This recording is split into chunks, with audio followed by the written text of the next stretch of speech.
இதோ எல்லோருக்கும் ஒரு மாபெரும் மகிழ்ச்சியூட்டும் நற்செய்தி. நமக்காக இன்று மீட்பர் பிறந்திருக்கிறார். கடவுள் மனிதனாக குழந்தை உருவில் பிறந்திருக்கிறார். இது ஒரு மாபெரும் அன்பு விழா, மகிழ்ச்சி விழா, குடும்ப விழா. மகிழ்ச்சியுடன் கொண்டாடுவோம். உங்கள் அனைவருக்கும் சென்ட் ஜோசப் கம்யூனிட்டி கல்லூரி சார்பாக வாழ்த்துக்கள். ஒளி அறியாமை என்னும் இருளை அகற்றி ஞானம், அறிவு மற்றும் வளர்ச்சியை நோக்கி நம்மை வழிநடத்துகிறது. இந்நிகழ்ச்சியின் மங்களகரமான தொடக்கத்திற்கு ஒளியை ஏற்ற சிறப்பு விருந்தினர்கள் டாக்டர் அனிதா ராமச்சந்திரன்,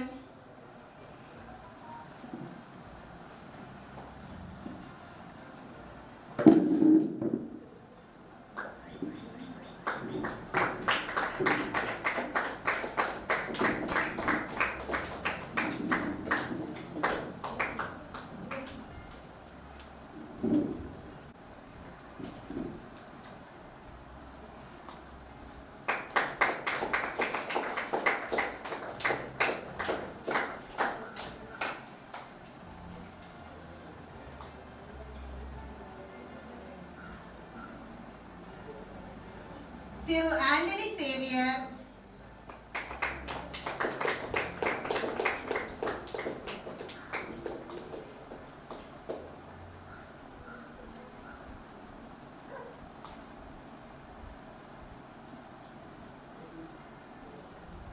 நம் கல்லூரியின் ஒருங்கிணைப்பாளர் மற்றும் முதல்வர்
மதிய வணக்கங்கள்.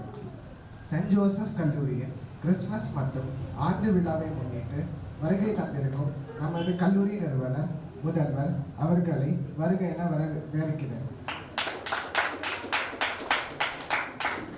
அடுத்ததாக சிறப்பு விருந்தினர்களாக கலந்து கொண்டு இந்நிகழ்வை சிறப்பிக்க வருகை தந்திருக்கும் சிறப்பு விருந்தினர்களை வருக என வரவேற்கிறேன்.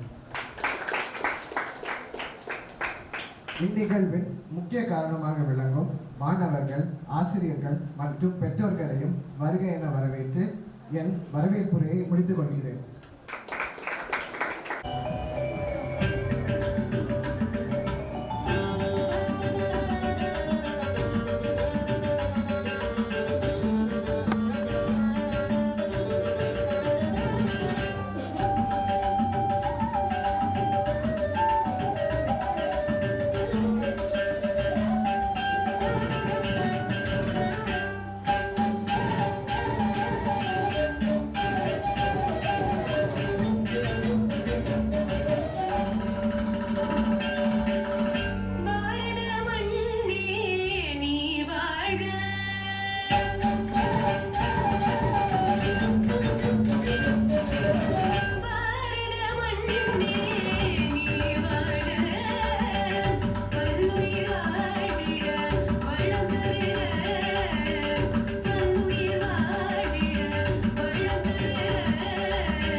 பிரின்சிபல் அவர்களுக்கும் இக்கல்லூரியின் நிறுவனத்திற்கும் என்னுடைய முதற்க நன்றியை தெரிவித்துக் கொள்கிறேன்.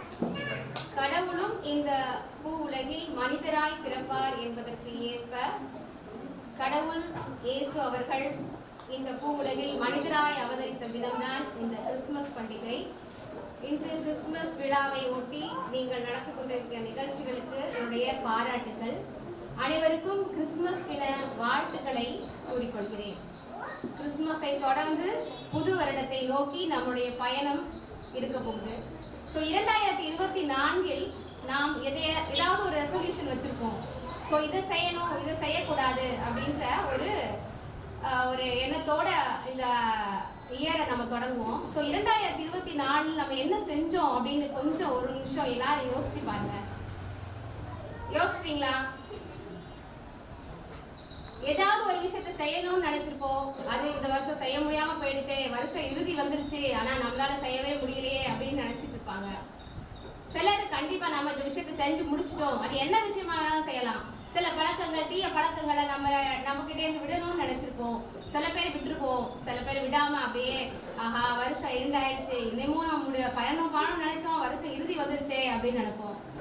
இனியாவது 2025 நோக்கி நம்மளுடைய பயணம் இருக்க போது. காலம் அப்படிங்கிறது பொன் போன்றதுன்னு சொல்லுவாங்க. காலம் பொன் போன்றது கிடையாது, அது உயிர் போன்றது. பொன் அப்படிங்கிறத திரும்ப நம்ம வாங்கிக்கலாம், ஆனா உயிர் கண்டிப்பா போனுச்சுன்னா திரும்ப வருமா? வரவே வராது. ஆனா நினைக்கிறீங்க இப்ப பொன் கூட வாங்க முடியாதுங்க, விலை பயங்கர ஏறிட்டு போயிட்டு இருக்கு, நகை எப்படி பொம்பளை பிள்ளைகள் கல்யாணம் பண்ணி கொடுக்கறதே தெரியல அப்படிங்கிற மாதிரியான யோசனைகளை போயிட்டு இருக்கோம். ஸோ காலம் அப்படிங்கிறது உயிர் போன்றது, திரும்ப போயிடுச்சு அப்படின்னா கண்டிப்பா வராது. ஸோ காலத்தையும் நேரத்தையும் வீணாக்காமல் வாழ்க்கையை ஒருவன் ஜெயிக்கணும் அப்படின்னா அவன் நேரத்தை வீணாக்க கூடாது. நேரத்தை வீணாக்காமல் செல்பவனை மட்டும்தான் அவன் வெற்றியை நோக்கி செல்கிறான் என்று அர்த்தம். உயிர் போன்றது. ஸோ காலம் பொன் போன்றதுன்னு சொன்னா யாரும் நம்பாதீங்க, காலம் உயிர் போன்றது. ஸோ இந்தியர்கள் மணியை மட்டும்தான் பார்த்தாங்க, ஆனா அமெரிக்கர்கள் மணியோடு சேர்த்து நொடியையும் பார்த்தார்கள். ஆனால் ஐரோப்பியர்களும் ஜப்பானியர்களும் நொடியோடு சேர்த்து வினாடியையும் பார்த்தார்களாம். ஸோ காலம் போச்சு அப்படின்னா திரும்ப வரவே வராது. நம்ம வாழ்க்கையில வெற்றி பெறணும் அப்படின்னா சில ஒரு 4-5 விஷயங்களை மட்டும் கடைபிடிச்சா போதும். கண்டிப்பா வாழ்க்கை வெற்றி அப்படின்றது நம்ம கிட்டதான் இருக்கு, வெளியிலவே இல்லை. ஸோ கண்டிப்பா வெற்றியை நோக்கி நம் பயணத்தை எப்படி தொடரலாம்? உண்மை, எதுலையுமே உண்மையா இருக்கணும். உழைப்பு, கடின உழைப்பு. 11 வயசு பையன், இன்னைக்கு தெரியும் எங்க திறந்தாலும் குகேஷ் வேர்ல்டு செஸ் சாம்பியன் தானே, கேள்விப்பட்டிருப்பீங்க. 11 வயசுல அவங்க கிட்ட கேக்குறாங்க, நீ என்னவாகணும்னு விருப்பப்படுற அப்படின்னு. I want to become the world youngest chess champion சொன்னா. 7 வருஷம் ஆச்சு, இன்னைக்கு 18 வயசுல உலகமே போற்றி கொண்டாடுது, நம்ம தமிழன்டா அப்படின்னு சொல்றாங்க. எவ்வளவு பெருமையான விஷயம் அவங்க தாய் தந்தையர்களுக்கு. அதனுடைய 7 வருஷத்துக்கு முன்னாடி என்ன இருந்தது? அவனுடைய கடின உழைப்பு இருந்துச்சு. அந்த உழைப்புக்கு ஏற்ற ஊதியத்தை அவன் இன்னைக்கு சந்தோஷமா ஏத்துக்கிட்டு இருக்கான். அவன் குடும்பமே அவனை கொண்டாடுது. இவன் எங்க சொந்தக்கார பையன், இவன் எங்க வீட்டு பக்கத்து பையன், இவன் என்னோட பெரியப்பா பையன்னு சந்தோஷமா கொண்டாடுற அந்த குடும்பம் எவ்வளவு சந்தோஷமா இருக்கும். நம்ம அப்பா அம்மாவுக்கு நம்ம என்ன செஞ்சிருக்கோம் யோசிச்சு பாருங்க. எவ்வளவு கஷ்டப்பட்டு தான் சாப்பிடலனாலும் நமக்காக அந்த ஒரு சாப்பாடை நமக்காக சம்பாதிச்சு நமக்காக நம்ம படிக்கிறோம், நம்ம நல்லா இருக்கணும்னு செஞ்சுறாங்க. ஸோ அதெல்லாம் நம்ம என்னைக்குமே மறக்க கூடாது. பெற்றோர்கள் நமக்காக இந்த காலேஜ்ல கொண்டு வந்து சேர்த்துருக்காங்க, நம்ம நல்லா படிக்கணும்னு. ஆனா இப்போ வாட்ஸ்அப், ட்விட்டர், ஃபேஸ்புக் அதுல கொண்டு போய் நம்மளுடைய நேரத்தை செலவழிச்சிட்டு இருக்கோம். செய்யக்கூடிய வேலைகள் எல்லாம் நேரத்தை செலவழிக்கக்கூடிய விஷயங்கள் எதுல செலவழிக்கணுமோ அதை செலவழிக்காம நம்முடைய வாழ்க்கையை வேற மாதிரி கொண்டு போயிட்டு இருக்கோம். தேனி இருக்கு. ஸோ அந்த தேனி தன்னுடைய தேன் கூட்டை கட்டிகிட்டே இருக்கும். அதுக்கு தெரியுமா மனுஷன் திரும்ப தேன் கூட்டை எடுத்துட்டு போயிடுவான்னு. ஆனா அந்த தேனி விடாமுயற்சி பண்ணி தன்னம்பிக்கையோட அந்த தேன் கூட்டை கட்டிகிட்டே தான் இருக்கும். அவன் எவ்வளவு தடவை எடுத்துட்டு போனாலும் அந்த தேன் கூட்டை அதை கட்டுறதை விடவே விடாது. அதே மாதிரிதான் நம்மளுடைய தன்னம்பிக்கையும் விடாமுயற்சியும் நம்ம என்னைக்குமே விடக்கூடாது. எல்லோருக்கிட்டையுமே ஒவ்வொரு திறமைகள் இருக்கும். அந்த திறமைகளை வெளிக்கொண்டு வரணும். அது என்ன மாதிரியான திறமைகள் கூட இருக்கலாம்.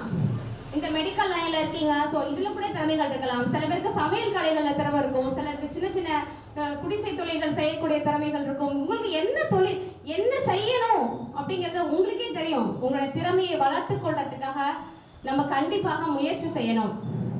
படிப்பு அப்படிங்கிறது ஒரு மனிதனை மிகப்பெரிய ஒரு இடத்துக்கு கொண்டு போக விஷயம். ஸோ கடவுள் வந்து படிக்கிறதுக்கான வாய்ப்பை நமக்கு கொடுத்துருக்காரு. ஸோ அதை நல்லா படிக்கணும். எவ்வளவு நம்மளால முடியுதோ அந்த அளவுக்கு படிக்கணும்.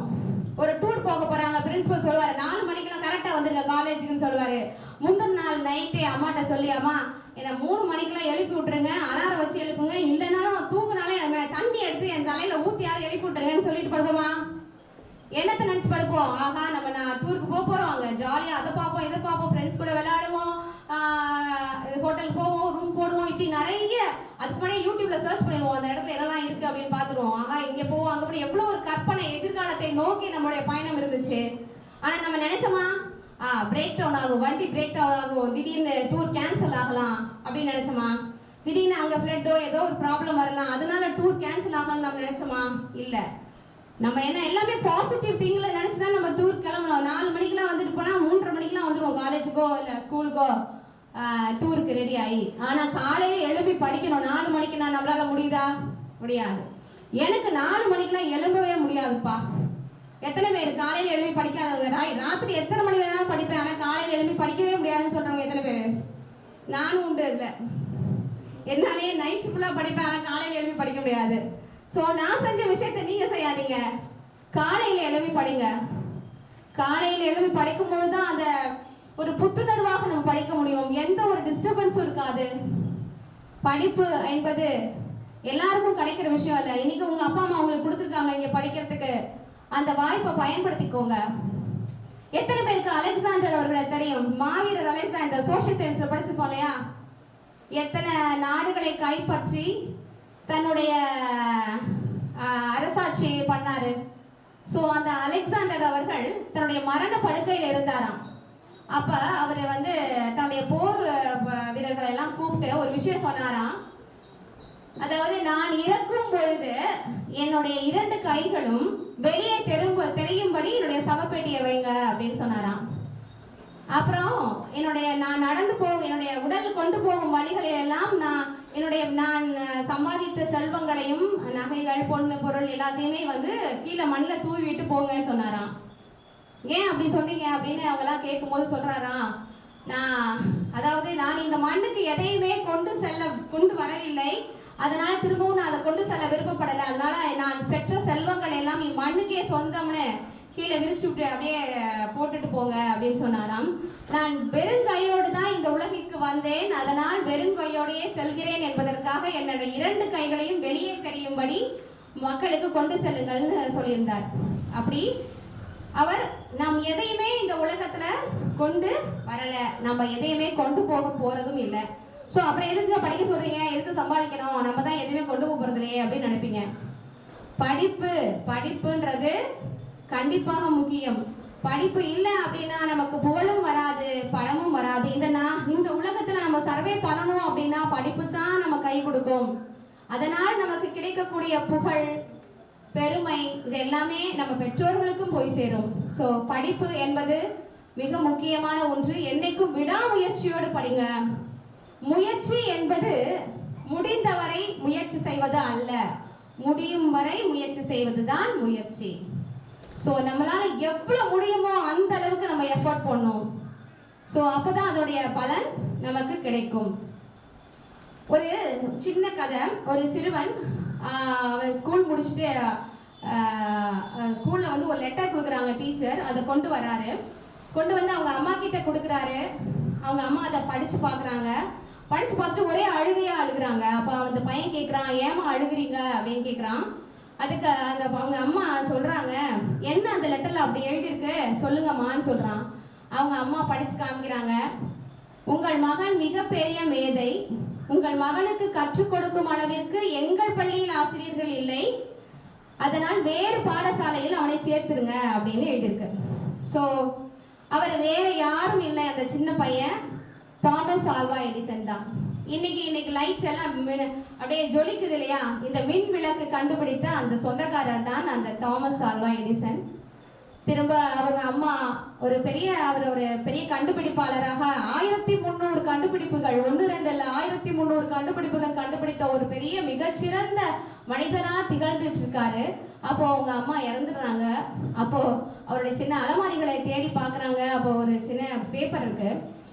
இது ஆசிரியர் நமக்கு அப்போ கொடுத்த பேப்பராச்சு, அதை படிக்கலாம் அப்படின்னு சொல்லிட்டு தெரிஞ்சு ஓபன் பண்ணி படிக்கிறாரு.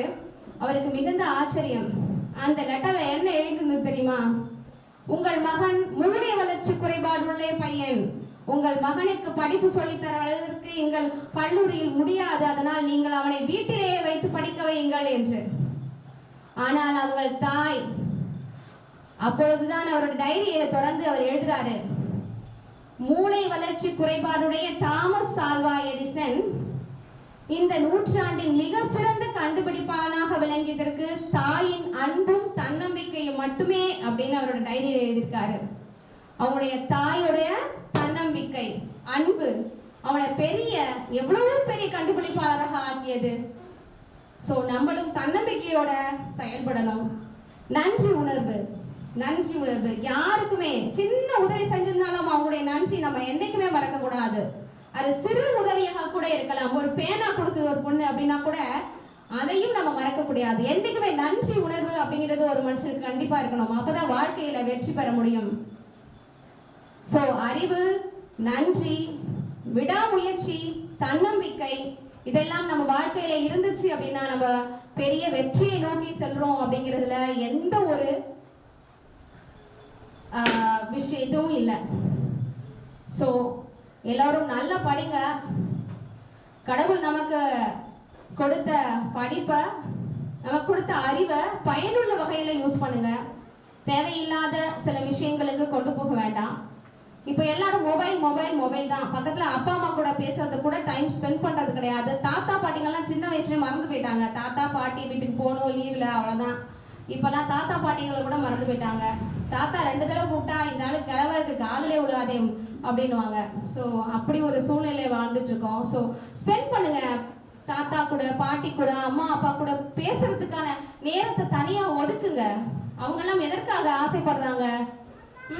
எல்லாரும் ஆளுக்கு வீட்டுல 4 பக்கம் 4 மொபைல். சாப்பிடும் போது கூட மொபைல் அப்படியே வச்சுட்டு நோண்டிட்டு தான் சாப்பிட்றது.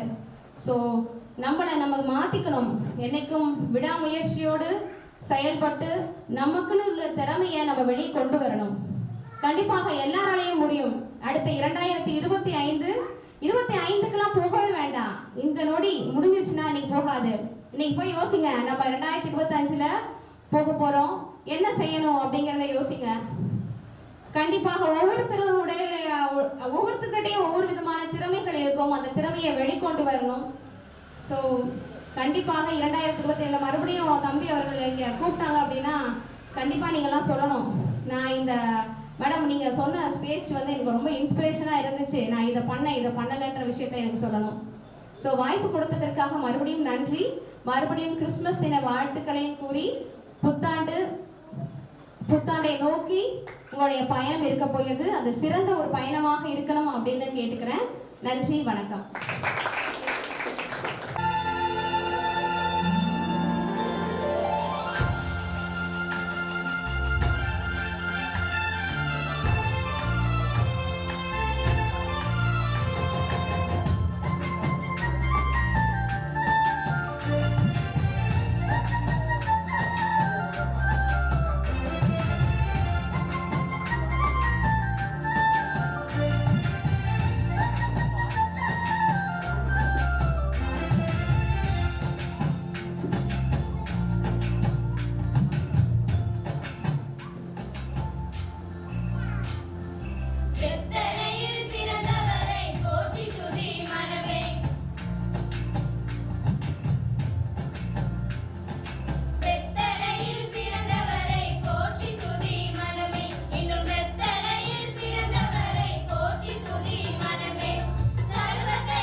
நல்வாழ்த்துக்கள். தியாகத்தின் திருவுருவமான இயேசு கிறிஸ்து பூமியில் மனிதராக அவதரித்த தினத்தை உலகம் முழுவதும் உள்ள கிறிஸ்தவர்கள் கிறிஸ்துமஸ் பண்டிகையாக கொண்டாடி மகிழ்கின்றனர். கிறிஸ்துமஸ் ஆண்டுதோறும் டிசம்பர் 25ஆம் தேதி கொண்டாடப்படுகிறது. உலகில் பெரும்பாலான மக்களால் கொண்டாடப்படும் ஒரே பண்டிகையாக கிறிஸ்துமஸ் திகழ்கிறது. சாதி மத வேற்றுமைகளை தாண்டி உலகம் முழுவதும் கிறிஸ்துமஸ் தின விழா கொண்டாடப்பட்டு வருகிறது. பெத்லஹேம் நகரில் ஒரு தொழுவத்தில் புனித மேரிக்கும் ஜோசப்பிற்கும் இயேசு கிறிஸ்து மனிதராக அவதரித்தார். கருணையே வடிவான கர்த்தர் காரிருளில் பிறந்தார். வானத்து நட்சத்திரங்கள் எல்லாம் அவரை வணங்கின. அப்பொழுது வானதூதர்கள் இயேசு கிறிஸ்துவின் வருகை அனைவருக்கும் அறிவித்தார்கள். இவர் பிறந்த போது வானத்தில் இதுவரை தோன்றிராத நட்சத்திரங்களை கண்டு கிழக்கு தேசத்து வான சாஸ்திரிகள் பெத்லஹேமிற்கு வந்து இயேசு கிறிஸ்துவை கண்டு பரிசு பொருட்களை வணங்கி சென்றனர். மேய்ப்பர்களும் அவரை ஆராதித்தார்கள். இறைமகன் பிறக்க போகிறார் என்பதை அடையாளமாக டிசம்பர் 1 தேதியே வீடுகளில் நட்சத்திரங்கள் தொங்க விடுவர். கிறிஸ்தவர்களின் வீடுகள் மற்றும் பேராலயங்களில் இயேசு கிறிஸ்து அவதரித்ததின் அடையாளமாக நன்னல் போன்ற புள்ளினால் குடில்கள் கட்டி குழந்தை இயேசு, அன்னை மேரி, ஜோசப், இடையர்கள், ஞானிகள் போன்ற பொம்மைகள் வைப்பார்கள். காகிதத்தான நட்சத்திரங்கள் வண்ண விளக்குகளால் அலங்கரிப்பார்கள். இவ்விழாவின் கொண்டாட்டங்களில் திருப்பலி, குடில்கள், கிறிஸ்துமஸ் தாத்தா வாழ்த்து அட்டைகளை பரிமாறல், பரிசு பொருட்களை பரிமாறல், கிறிஸ்துமஸ் மரத்தை அழகு கூட்டல், கிறிஸ்துமஸ் பாடல், சிறப்பு விருந்துகள் என்பன பொதுவாக அடங்கும். ஒரு சிலர் கிறிஸ்துமஸ் தாத்தா வேடம் அணிந்து நள்ளிரவில் குழந்தைகளுக்கு பரிசு பொருட்களை வழங்கி வாழ்த்துவர். கிறிஸ்துமஸ் அன்பையும் தியாகத்தையும் போதிக்கும் திருநாள். இத்திருநாளில் இயேசு கிறிஸ்துவின் பாதையெல்லாம் வழி நடந்து ஏழை மக்களுக்கு நாம் உதவிட வேண்டும். உங்கள் அனைவருக்கும் கிறிஸ்துமஸ் மற்றும் புத்தாண்டு நல்வாழ்த்துக்கள்.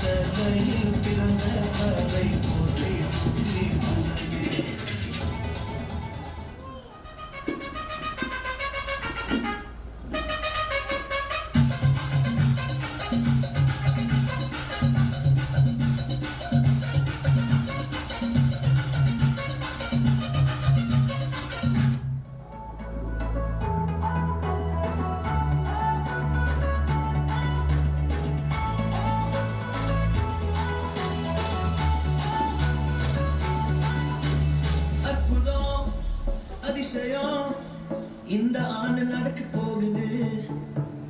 அற்புதம் அதிசயம் இந்த ஆண்டு நடக்க போகுது. கவலைப்படாத கவலைப்படாத கவலைப்படாத கவலைப்படாத அற்புதங்கள் குவிய போகுது. அற்புதங்கள் குவிய போகுது. சூப்பர் நேச்சுரல் ஆண்டு இது. சூப்பர் நேச்சுரல் ஆண்டு.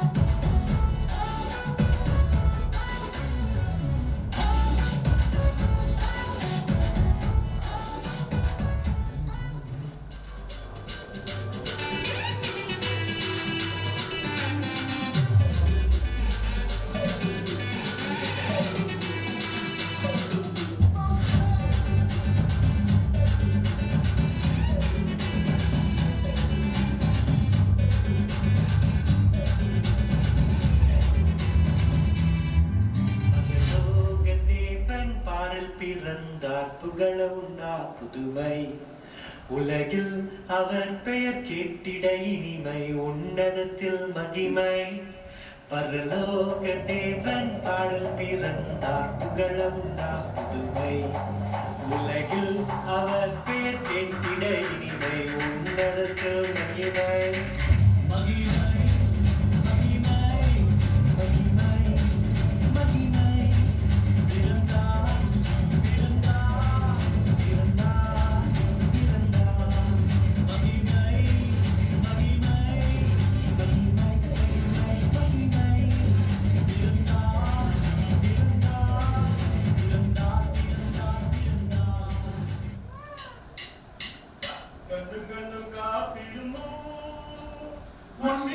പൈതലിനായി കാതോടു കാതോരം കേട്ടിരുന്നു ദൈവപുത്രൻ പിറക്കുമെന്ന് കണ്ണും കണ്ണും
ஃபர்ஸ்ட் ஆஃப் ஆல் நான் வந்து தேங்க்யூ அப்படின்னு சொல்கிற கடமைப்பட்டிருக்கேன். அதாவது வாய்ப்பு அளித்ததுக்கு நன்றி, அதை முன்னாடியே சொல்லலாம். லாஸ்ட்டு சொல்கிறதுக்கு முன்னாடியே சொல்லியிருக்கேன். ரொம்ப நன்றி சார், இந்த வாய்ப்பு எனக்கு கொடுத்ததுக்காக. நான் ரொம்ப நேரம் எடுத்துக்க விரும்பலை. ஒரு 4 பாயிண்ட்டு நம்ம நிறைய பிளான் பண்ணியிருக்கோம். ஒரு 4 பாயிண்ட்டு மட்டும் நான் சொல்லிக்கிறேன். அந்த 4 பாயிண்ட்டு எனக்கு நல்லா யூஸ் ஆச்சு. இந்த 4 பாயிண்ட்டு உங்களுக்கு நல்லா யூஸ் ஆகும், சரிங்களா? ஃபர்ஸ்ட் பாயிண்ட் அப்படின்னா டெக்னாலஜி. இந்த 4 பாயிண்ட்டும் ஞாபகம் வச்சுக்கோங்க. நான் யாருக்குனாலும் கேட்பேன். ஃபர்ஸ்ட் பாயிண்ட் டெக்னாலஜி, சரிங்களா? செகண்ட் பாயிண்ட் அப்படின்னு பார்த்தீங்கன்னா லேர்னிங். அண்ட் தேர்ட் பாயிண்ட் அப்படின்னு பார்த்தீங்கன்னா ஃபெயிலியர், சரிங்களா? Fourth point sharing. அந்த ஷேரிங் சொல்லாமல் நாலேஜ் ஷேரிங். ஓகே, யாராவது சொல்ல முடியுமா 4 பாயிண்ட்டையும்? ஃபர்ஸ்ட் பாயிண்ட் யாருக்கா சொல்ல முடியுமா? ஃபர்ஸ்ட் பாயிண்ட் என்ன சொன்னாங்க? Technology. Second point learning. Third point புரியல, ஃபெயிலியர். ஃபோர்த் பாயிண்ட் ஷேரிங், அதாவது நாலேஜ் ஷேரிங். சரி, ஃபர்ஸ்ட் பாயிண்ட் அப்படின்னு சொல்றேன் டெக்னாலஜி. டெக்னாலஜி அப்படின்னா என்ன? டெக்னாலஜினா என்ன? எனிஒன் யாருக்காவது தெரியுமா டெக்னாலஜினா என்ன? இப்போ எல்லாருக்கும் இல்லையா ஒன்று இருக்கும், மொபைல் ஃபோன், கைபேசி இருக்கும், ஓகேங்களா? இப்போ மொபைல் ஃபோன் மட்டும் தான் டெக்னாலஜி அப்படின்னு கேட்டிங்கன்னா மொபைல் ஃபோன் மட்டும் டெக்னாலஜி கிடையாது. நம்மகிட்ட எல்லாமே டெக்னாலஜி தான். கையில் கட்டிருக்க வாட்சாக இருந்தாலும் சரி, மேலே ஓடுற ஃபேனாக இருந்தாலும் சரி, இப்போ நேராக லைவாக பார்த்துட்டு இருக்க, இப்போ நம்ம கூட நீங்கள் தான் போய் பார்த்துட்டு இருக்கீங்க. அது மாதிரி நம்ம வெளியிலேருந்து லைவாக பார்த்துட்டு இருப்பாங்க நிறைய மக்கள். அதுவும் ஒரு டெக்னாலஜி தான். நம்ம ஃபோன் மட்டும்தான் டெக்னாலஜி அப்படின்னு கிடையாது. ஒரு புதுசாக ஒரு கண்டுபிடிப்பு அப்படி கண்டுபிடிக்கிறோம் அப்படின்னா அது டெக்னாலஜி தான் சார். சரி, எதுக்காக அந்த டெக்னாலஜி அப்படின்னு சொல்கிறேன்னா ஸ்பெசிஃபிக்காக ஒரு பாயிண்ட் மட்டும் சொல்றேன். இந்த டெக்னாலஜில அதிகபட்சம் என்ன யூஸ் பண்றாங்க அப்படின்னா, டெக்னாலஜில மொபைல் ஃபோன் யூஸ் பண்றாங்க.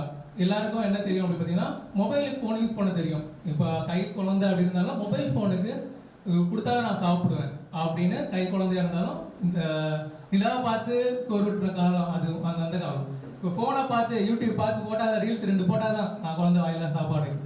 அப்போ மொபைல் ஃபோன் வந்து தேவைப்படுது. அதாவது மொபைல் ஃபோன் இது ஒரு நம்பத்தரி மொபைல் ஃபோன், அதாவது சின்ன கணினி அப்படி சொல்லலாம், மினி கம்ப்யூட்டர். இந்த கம்ப்யூட்டர்லேருந்து நம்ம என்னென்ன லேர்ன் பண்ணிக்கிறோம் அப்படின்னா, லேர்ன் பண்ணுறதுக்கு 2 விஷயம், நல்ல விஷயம் இருக்கலாம், கெட்ட விஷயம் இருக்கலாம். அதில் என்ன விஷயம் நம்ம லேர்ன் பண்ணிக்கிறோம் அப்படின்றது நம்மக்கிட்ட தான் இருக்குது. டே டு டே லைஃப்பில் வந்து நம்மளுக்கு நிறைய தெரிஞ்ச வேண்டிய புது டெக்னாலஜி நம்மளுக்கு வருது. அதில் கம்ப்யூட்டரில் கண்டிப்பாக அடிப்படையாக எல்லாருமே தெரிஞ்சுக்க வேண்டியது நான் சொல்லுவேன். சின்ன ஒரு சஜஷன், ஒரு ஆன் பண்ணி ஆஃப் பண்ணுறது கூட உங்களுக்கு நாலேஜ் வரும். சரி, ஃபர்ஸ்ட் பாயிண்ட் முடிஞ்சிச்சு. செகண்ட் பாயிண்ட் வந்துடுறேன். ஏன்னா வந்து ஒரு மனுஷனால் வந்து ஒரு 45 மினிட்ஸ் தான் கண்ட்ரோல் பண்ணி அப்படி இருக்க முடியும். ரொம்ப நேரம்லாம் இருக்க முடியாது. ஆல்ரெடி ஒரு டான்ஸ் போச்சு, பாட்டு போட்டாங்க, அவருக்கு என்னாலே இருக்க முடியும். என்னடா அப்படின்றது நான் அங்கே இருந்தேன். நான் பேசுறது ஈஸி, அங்கேருந்து கவனிக்கிறது ரொம்ப கஷ்டம். அது நான் வந்து அனுபவப்பட்டிருக்கேன். என்னடா எப்படி பேசி எப்போ பேசி முடிப்பாடா அப்படின்றதான் நம்ம வந்து யோசிப்போம். நான் வந்து அப்படி யோசிப்பேன். அதனால உங்களோட சிரமம் எனக்கு தெரியும். அதனால ரொம்ப நாள் டைம் எடுத்துக்க மாட்டேன். சரி, செகண்ட் பாயிண்ட் என்ன சொன்னேன்? Second point learning. சரி, லேர்னிங் அப்படின்னா என்ன? கேட்கல. புதுசா ஒரு விஷயத்தை தெரிஞ்சுக்கிறது. புதுசா நம்ம புக்கில் தான் தெரிஞ்சுக்க முடியுமா அப்படின்னு ஒரு கொஸ்டின் மார்க் கொடுக்குறேன். அதுக்கு பதில் நானே சொல்லிடுறேன். புதுசா வந்து புக்கில் தான் நம்ம தெரிஞ்சுக்க முடியும் கேட்டீங்கன்னா கண்டிப்பாக கிடையாது. அதுக்கு வந்து நான் வந்து அப்ஜெக்ஷன் கொடுக்குறேன். ஒரு மனுஷன் தான் ஒரு லேர்னிங் வந்து ஒரு புதுசான ஒரு உருவாக்குறோம். சரிங்களா? அதுதான் புக்கு போடுறாங்க. நம்ம வந்து புக்கு பார்த்து தான் ஒரு புதுசாக கற்றுக்குறோம் அப்படின்னு நினைக்கிறோம். அது வந்து ஸ்டேட்மெண்ட் தப்பு. சரிங்களா? ஒரு அனுபவத்தில் எழுதக்கூடிய வார்த்தைகள் தான் இந்த புத்தகம். சரிங்களா? இந்த புக்கு வந்து நான் படிக்கிறோம் அப்படின்னா இது ஒரு அனுபவத்தால கண்டுபிடிச்சது. ஒரு இந்த லைட் எரியுது, நான் இந்த கனெக்ஷன் மாட்டணும் அப்படின்னா ஒருத்தர் தெரிஞ்சுக்காம அவருக்கு மாட்ட முடியாது. ஒரு டெக்னாலஜி ஒரு ப்ரோக்ராம் போடுறோம், இந்த சிஸ்டம் நான் ஆன் பண்றேன் அப்படின்னா ஈஸியாக வந்து பண்ண முடியாது. அது ஒரு வழிமுறைகள் தெரிஞ்சால் மட்டும்தான் அதனால நம்ம ஆன் பண்ணவே முடியும்.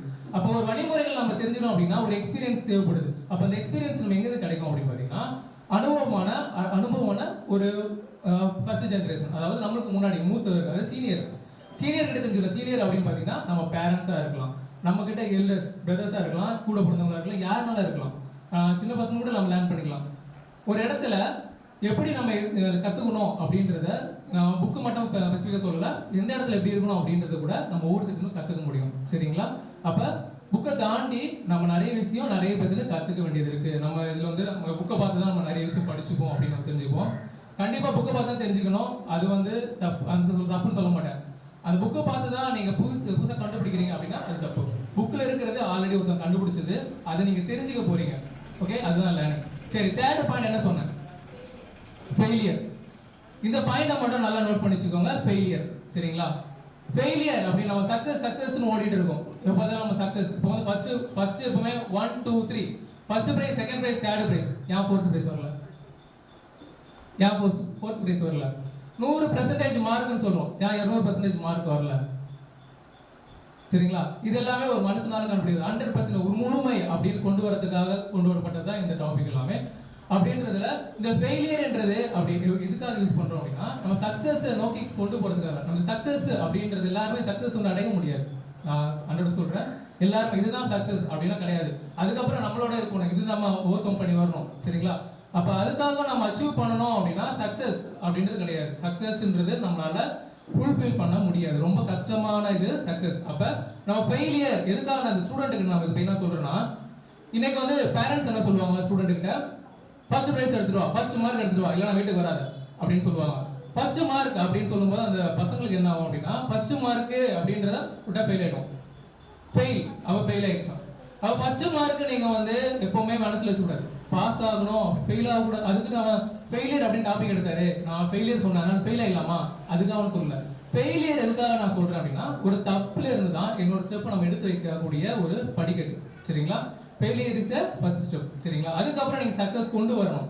ஒரு தப்புல இருந்தா நீங்க வந்து கத்துக்கணும். அதான் முன்னாடி என்ன ஒரு பழைய ஒரு பழமொழி சொல்லுவாங்க, தீயில கொண்டு கை வச்சாதான் சுட்டது தெரியும், அதனால அவன் தீயில கொண்டு கை வைக்கட்டுன்னு சொல்லுவாங்க. சரிங்களா? அப்ப அவங்களுக்கு என்ன, ஃபர்ஸ்ட் வந்து தெரிஞ்சுக்கிட்டோம், ஃபர்ஸ்ட் அவங்கள விழுந்தாதான் எந்திரிக்கணும் அப்படின்னு தெரியும். ஓடிட்டு இருக்காங்க, விழுந்துட்டு எந்திரிக்கணும். அப்ப failure is the most important point. சரிங்களா? அப்ப ஒரு தப்புல இருந்து நம்ம ஈஸியா கத்துக்க வேண்டிய விஷயங்கள் நிறைய இருக்கு. சரிங்களா? ஃபெயிலியர் இந்த டாபிக் வந்து நான் எடுத்தா ரொம்ப பெரிய டாபிக்கா எடுத்துட்டு போயிடுவேன்.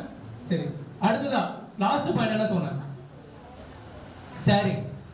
டிவியில பார்த்தேன், ஷேரிங், ஸ்நாக்ஸ் ஷேரிங் அதெல்லாம் கிடையாது. நான் எதுக்கு இந்த டாபிக் ஏதாவது சொன்னேன் அப்படின்னா நாலேஜ் ஷேரிங். நாலேஜ் ஷேரிங் என்னோட அறிவை நான் வந்து என்னோட கொடுத்துக்கிறேன். நான் நேற்று வரைக்கும் நான் ஒரு தவறான டெக்னாலஜி கத்துக்கிட்டேன், அதை திருத்திக்கிட்டேன். ஓகே, இப்போ வந்து இந்த மைக்கை வந்து நான் தப்பா கனெக்ஷன் பண்ணிட்டேன் அப்படின்னா இது வந்து சவுண்டு கேட்காது. சரிங்களா? இதுல இருந்து தெரிஞ்சுக்கிட்டேன். இப்படி வச்சாதான் ஒரு கத்துட்டேன். இப்போ இதுக்கு முன்னாடி பேசணும்போது ஒரு தப்பு நடந்துச்சு, இந்த ஃபெயிலியர் எனக்கு நடக்கூடாதுன்னு சொன்னா என்ன கத்துக்கிட்டேன், இப்படி வச்சாதான் பேசினா எனக்கு கேட்கும் அப்படின்னு நான் லேர்ன் பண்ணிட்டேன். அப்ப ஒரு பாயிண்ட்ல ஒரு நிமிஷத்துல நம்ம என்னென்ன லேர்ன் பண்ணிக்கிறோம் அப்படின்றது ரொம்ப முக்கியம். அனுபவம் இதுக்கு முன்னாடி இப்படி வச்சா பேசுவோம் அப்படின்னு கிடையாது. இதுல இருந்து நம்ம என்ன கத்துக்கிறோம் அப்படின்றது ரொம்ப முக்கியம். இத ஷேரிங்கிற பாயிண்ட்ல நாலேஜ் ஷேரிங். நான் கத்துக்கிட்டதை இன்னொருத்துக்கு பயனுள்ளதா கொடுக்குறேன் நான். சரிங்களா? அதுக்காக டீச்சர்கிட்ட நம்ம லேர்ன் பண்ணிக்கிறோம், பேரண்ட்ஸ்கிட்ட இதை லேர்ன் பண்ணிக்கிறோம், டியூஷன் போறோம், நிறைய இடத்துல கத்துக்கிறோம். சரிங்களா? அப்ப ஷேரிங், நாலேஜ் ஷேரிங்கை நான் எப்படி ஒருத்தர் புரியறது மாதிரி, அதாவது ஒருத்தர் டவுட் கேட்கிறாரு அப்படின்னா ஒரு வாட்டி கேட்கலாம் சொல்லித்தரேன், 2 வாட்டி கேட்டா சொல்லித்தரேன், 3 வாட்டி கேட்டா சொல்லித்தரேன். ஃபுல்லா புரியாமலே கேட்டுட்டு இருக்கான். அப்போ வந்து கடுப்பாயிரும், டேய் போடாங்க சொல்லித்தர மாட்டேன். அப்ப ஒருத்தர் கேட்டுட்டே இருக்கும். ஒரு பைபிள்ல கூட ரீடிங் வரும் அப்படின்னா 7 முறையில 70 தடவை இருந்தாலும் அவனை மன்னிச்சு விட்டுரு. அந்த மாதிரி ஒருத்தவங்க கிட்ட வந்து கேட்கறான் அப்படின்னா அவங்களுக்கு தெரியாம தான் கேட்கறான். தெரிஞ்சிருக்கவன் கண்டிப்பா கேட்க மாட்டான். சில பேர் விளையாடுவான், அது வந்து உங்களுக்கு பார்த்தா கண்டுபிடிச்சிடலாம். தெரியாதவன் மட்டும் தான் உங்ககிட்ட வந்து தெரியல அப்படின்னு சொல்லுவாங்க. இப்ப தெரியல அப்படின்னு சொல்றவங்க பார்த்து நீங்க வந்து மட்டமா நினைச்சிடாதீங்க. சரிங்களா? அவங்க வந்து உங்க கிட்ட இருந்து தெரிஞ்சுக்கணும்னு நினைச்சுக்கிறாங்க. உங்ககிட்ட இருந்து ஒரு வார்த்தை, அந்த டெக்னாலஜி வந்து தெரிஞ்சுக்கலாம், எனக்கு தெரியாது அவருக்கு தெரியுது. அது நீங்க சின்ன பசங்களா இருக்கலாம், சின்ன பசங்கள்ட்ட நம்ம தெரிஞ்சுக்கலாம், பெரிய பசங்கள்ட்ட தெரிஞ்சுக்கலாம். இந்த கத்துக்கிற வார்த்தை வந்து ஒரு சின்ன கை குழந்தைகிட்ட கூட நம்ம கத்துக்க முடியும். சரிங்களா? அப்ப நான் வந்து சின்ன பசங்கள்ட்ட கத்துக்கிறேன், ரொம்ப வந்து நம்ம இவன்கிட்ட கத்துக்கணுமா அப்படின்னு நம்ம நினைச்ச கூடாது.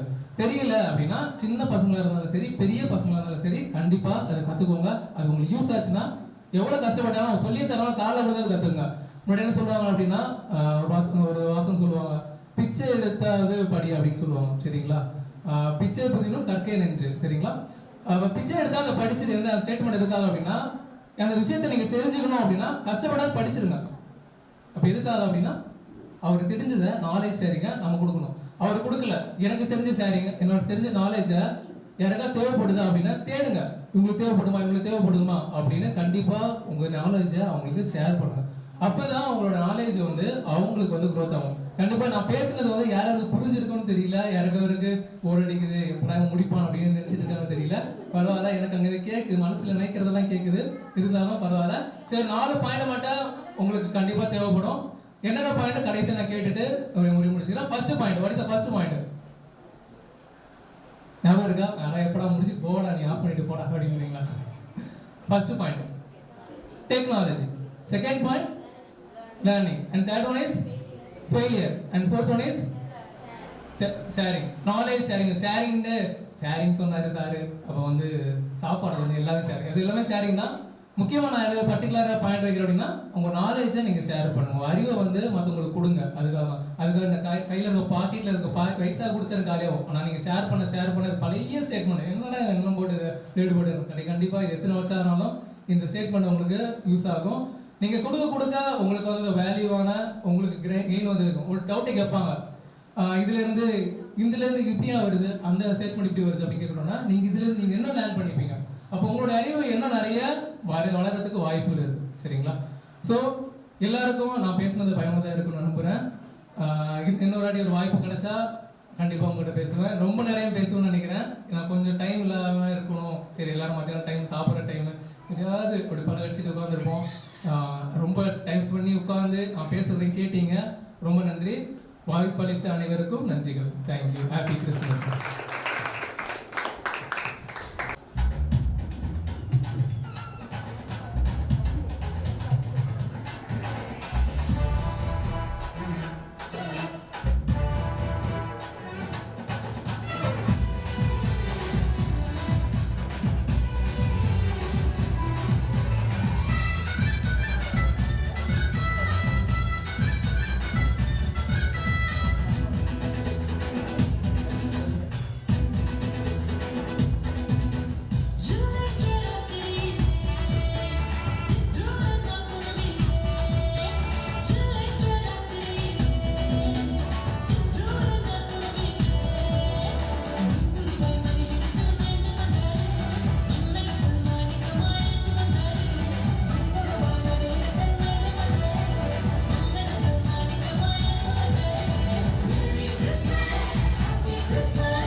நாளா சாப்பிடல டாக்டர்.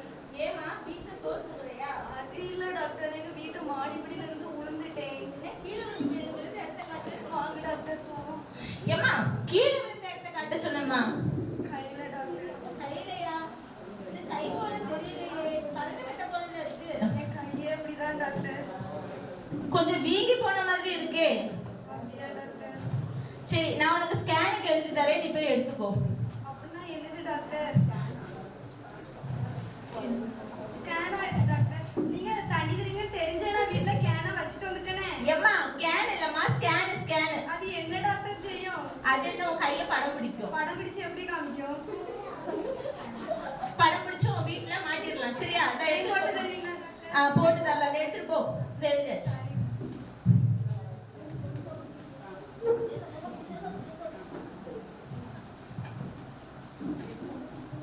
டாக்டர், என்னப்பா என்னாச்சு?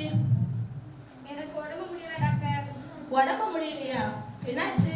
ஒரு வாரமா பல்லு வலி டாக்டர். பல்லு வலியா? எங்க பல்ல காட்டுங்க.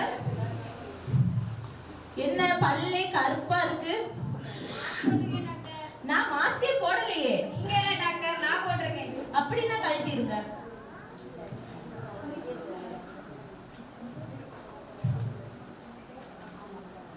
காட்டுங்க. என்ன முன்பல்லு மோசமா இருக்கு, கடவா பல்லு கன்றாவியா இருக்கு, வாய் வேற ரொம்ப நாத்தம் இருக்குது. அதையான் டாக்டர் கேட்பீங்க? பல்லு வலினால ஒரு வாரமா பல்லு வளர்க்கல டாக்டர். அப்ப அப்படிதான் இருக்கும். சரி, நான் உனக்கு டென்டல் எழுதி தரேன்.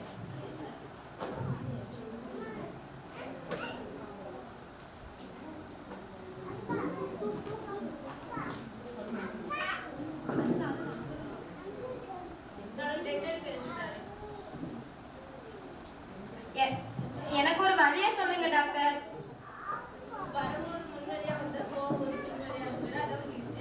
அந்த வழியை கேட்கல டாக்டர், என் பல்லு வலிக்கு ஒரு வழியை சொல்லுங்க டாக்டர். போய் பாருங்க. நான் உங்களை பார்க்க வர சொன்னா நீங்க மெண்டலை பார்க்க சொல்றீங்க டாக்டர். ஏமா மெண்டல் இல்லம்மா, டென்டல். மெண்டல்னா பல்ல பாக்குற டாக்டர். நீங்களே என் பல்ல பாத்தீங்களா டாக்டர்? உனக்கு உன் பல்ல பாக்குறது ரொம்ப ஆசையா இருந்துச்சு. அப்ப நீங்க டாக்டர் இல்லையா? நான் டாக்டர். அதை எடுத்துட்டு போமா.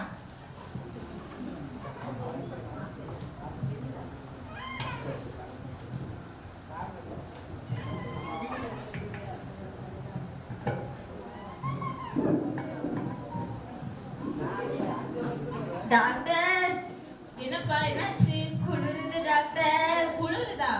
ஏசி போட்டிருக்கல, அதான் குளிருமா இருக்கும். அது இல்ல டாக்டர், குளிருது டாக்டர். மழை சீசனா இருக்குல்லப்பா, அதான் குளிருமா இருக்கும். அதை விடுங்க டாக்டர், 2 நாளா தூக்கமே இல்ல டாக்டர். படுத்தாலும் ஒரே கனவா வருது டாக்டர். அப்ப பகல்ல தூங்கிருமா? பகல்லையும் அதே கனவா தான் டாக்டர் வருது. அப்ப தூங்காதம்மா, செத்துருவேன் டாக்டர். சாவு. என்ன டாக்டர்? இல்ல அது ஒண்ணு இல்ல, நான் உனக்கு மாத்திரை எழுதி தரேன், நீங்க சாப்பிடுங்க, சரியாயிரும். எப்பா இதை சாப்பிட சொன்னேன், மெடிக்கல்ல வாங்கி சாப்பிட சொன்னேன். சரிங்க டாக்டர். போங்க.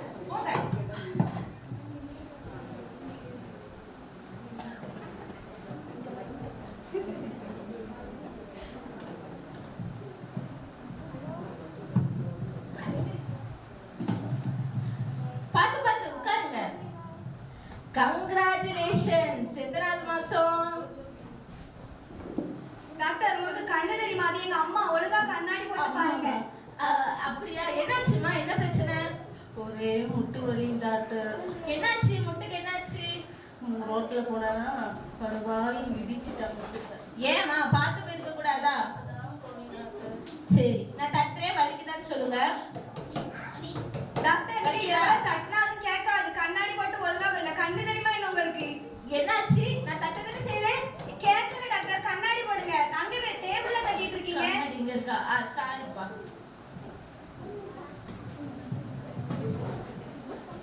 முட்டை காட்டுங்க. டாக்டர், எதுக்கு என் மேல அடிக்கீங்க? கண்ணாடி ஒழுங்கா போடுங்க, லூசா இருக்கு. கரெக்டா தான் இருக்கு.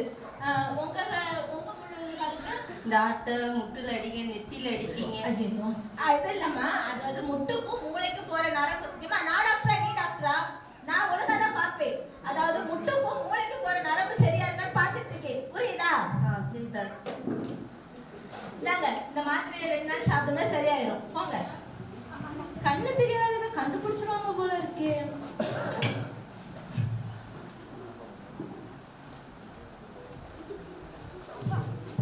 டாக்டர், என்னாச்சுப்பா, என்ன பிரச்சனை? தலை வெடிச்சிரும் போல இருக்கு டாக்டர்.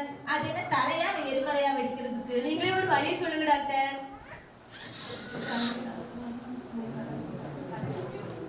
தலகணமா இருக்கு டாக்டர். அது தலையப்ப கழட்டி கீழே வச்சிருங்க. தலையை எப்படி டாக்டர் கழட்ட முடியும்? ஆமா இல்ல, நம்ம ஃபர்ஸ்ட் இருதயத்தை செக் பண்ணலாம்னு தோணுது டாக்டர். இருதயமா? நர்ஸ், அந்த இருதயத்தை கூப்பிடு. இருதயம் டாக்டர், இதயம் இதயம். இதயமா? ஆமா ஆமா, உங்க இதயத்துல ஏதோ பிரச்சனை இருக்க மாதிரி தான் தெரியுது. உடனே ஒரு காங்கிரீட் காரர் கூப்பிட்டு ஜல்லி சிமெண்ட் வச்சு இதயத்தை அடைங்க. நானும் கூலி தர மாட்டேன் அதுக்கு. நான் தாரேன். எப்படி டாக்டர்? ஆஸ்பத்திரி வித்துருவோம். சாப்பாட்டுக்கு பிச்சை எடுக்கும். டாக்டர். சரி, நமக்கு மருந்து இருக்குதா, எடுத்துட்டு போ.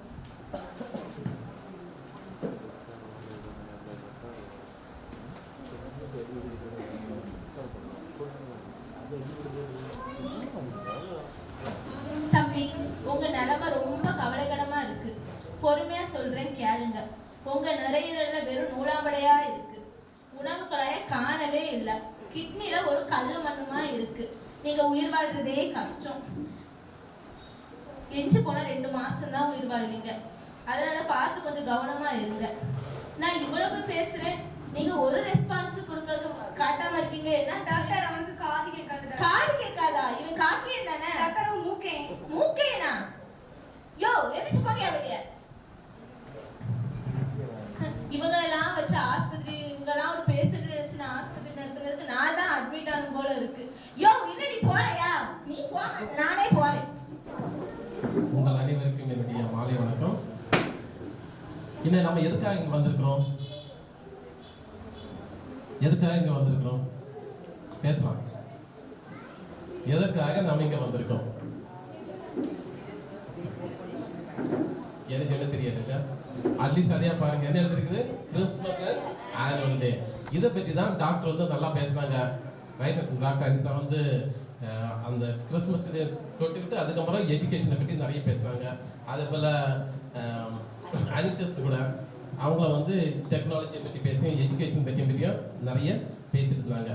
ஸோ உங்கள் 2 பேருக்கும் என்னுடைய நன்றியை தெரிவித்துக் கொள்கிறேன். நல்ல சிறப்பாக பேசினீர்கள். நிறைய பாயிண்ட்ஸ் வந்து எடுத்துக்கிட்டாங்க. ரைட், அண்ட் ரொம்ப யூஸ்ஃபுல்லாக இருக்கும். இந்த நேரத்தில் மிஸ்டர் சுஜின் அவர்களுக்கு என்னுடைய நன்றியையும் பாராட்டுகளையும் தெரிவித்துக் கொள்கிறேன். மிக சிறப்பாக ஆர்கனைஸ் பண்ணியிருந்தாங்க, இந்த இதை நடத்திட்டு இருக்கிறாங்க. அதற்கு ரொம்ப நன்றி.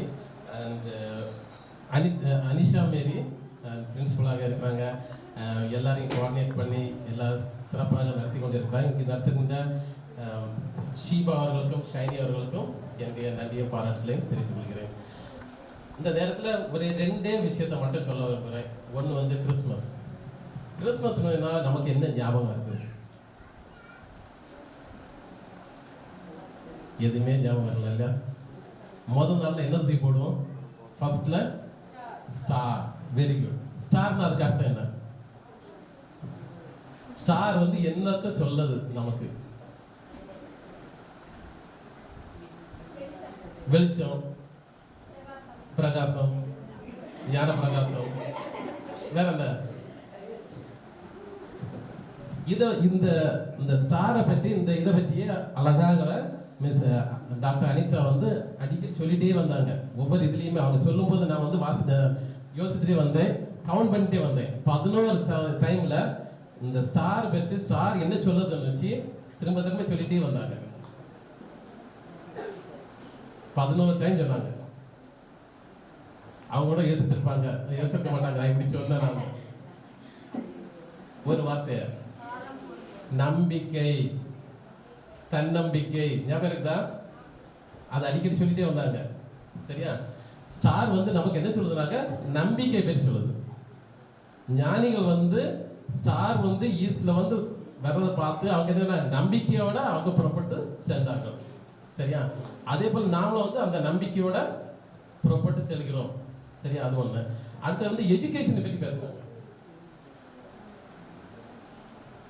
உலகத்திலேயே ஒண்ணே ஒண்ணு மட்டும் குறையாது. ஒண்ணே ஒண்ணு மட்டும் குறையாது. எவ்வளவு கொடுத்தாலும் குறையாது. கொடுத்துட்டே இருக்கலாம். கொடுக்க கொடுக்க நீ தான் வளருவான். வேற எல்லாம் காசு பணம் எல்லாமே கொடுத்தா கூட என்ன செய்யும்? குறைஞ்சி போகும். ஒண்ணே ஒண்ணு மட்டும் குறையாது. என்னது? எஜுகேஷன். அதுதான் நெல்சன் மண்டேலா என்ன சொல்றாருனாக்க, Education is the powerful weapon to change the world. It's a very powerful weapon. அந்த எஜுகேஷன் மட்டும் கொடுத்துட்டீங்கன்னாக்கா எல்லாமே மாறிடும், உலகமே மாறும். எதை மாட்டாலும் மாட்டிடலாம். சர்டிஃபிகேட்லாம் தேவையில்லை. என்னது தேவை? எஜுகேஷன் தேவை. இந்த ஸ்கில்ஸ், இந்த டான்ஸ் ப்ரோக்ராம் நடத்தும் போதும், இந்த ட்ராமா நடிக்கும் போதும் எல்லாரையும் சிரிக்க வச்சிருந்தீங்க. இந்த இதில் என்ன காட்டுதுனாக்க உங்களுடைய ஸ்கில்ஸ், உங்கள் திறமையை கொண்டு வருது. சென்ட் ஜோசப் கம்யூனிட்டி காலேஜ் வந்து செய்ய வேண்டிய வேலையை வந்து மக்களுடைய ஸ்கில்ஸை வெளியே கொண்டு வர வேண்டியது. அந்த வேலையை நீங்கள் சிறப்பாக செஞ்சுட்டு இருக்கீங்க. So thank you very much. Wish you all happy Christmas and happy new year. Be happy always. God bless you.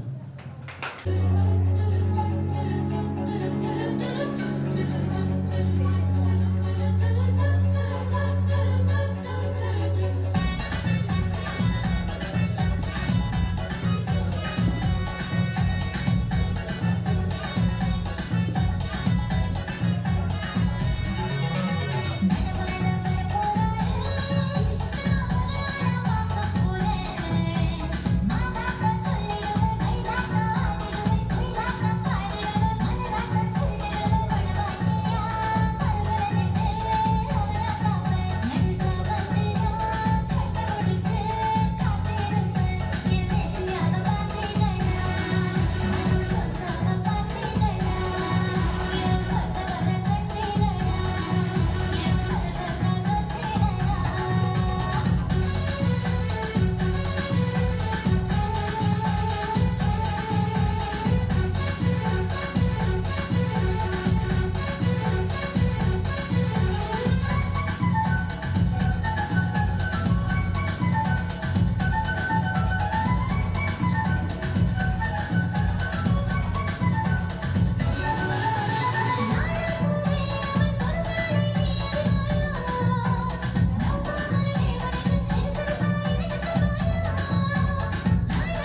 ஜெஜோ ரியோ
கல்லூரி ஆண்டு விழா மற்றும் கிறிஸ்துமஸ் விழாவிற்கு தலைமை விருந்தினராக பங்கேற்று சிறப்பு உரை ஆற்றிய டாக்டர் அனிதா ராமச்சந்திரன் அவர்களுக்கு எங்கள் கல்லூரி நிர்வாகத்தின் சார்பாக நன்றியை தெரிவித்துக் கொண்டு அவர்களுக்கு ஒரு சிறிய நினைவு பரிசினை வழங்குகிறோம்.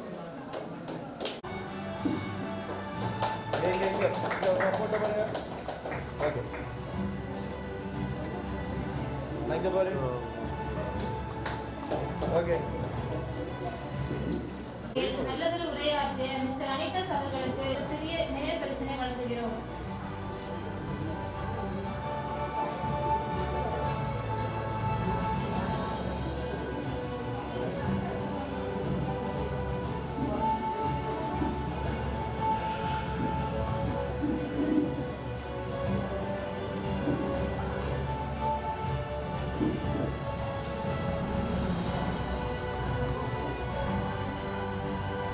மேலும் நம் அழைப்பை ஏற்று நம் கல்லூரி ஆண்டு விழா மற்றும் கிறிஸ்துமஸ் விழாவிற்கு சிறப்பு விருந்தினராக கலந்து கொண்டு வாழ்த்துரை வழங்கிய மிஸ்டர் ஆண்டனி சேவியர் அவர்களுக்கு கல்லூரி நிர்வாகத்தின் சார்பாக நன்றியை தெரிவித்துக் கொண்டு அவர்களுக்கு நினைவு பரிசினை வழங்குகிறோம்.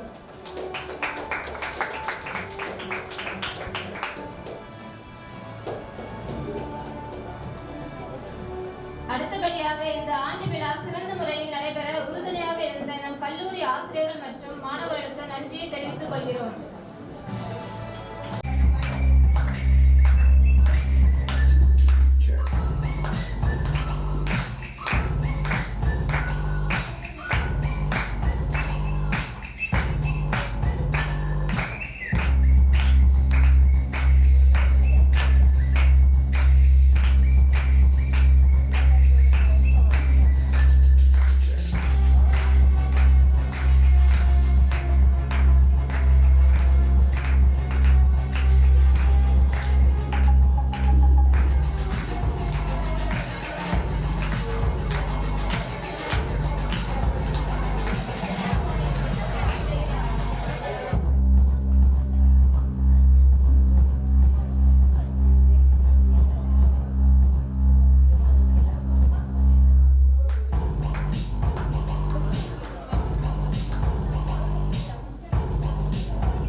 चल जलधि तरंगा तव शुभ नामे जागे तव शुभ आशीष मागे गाहे तव जय गाथा जनगण मंगलदायक जय हे भारत भाग्य विधाता जय हे जय हे जय हे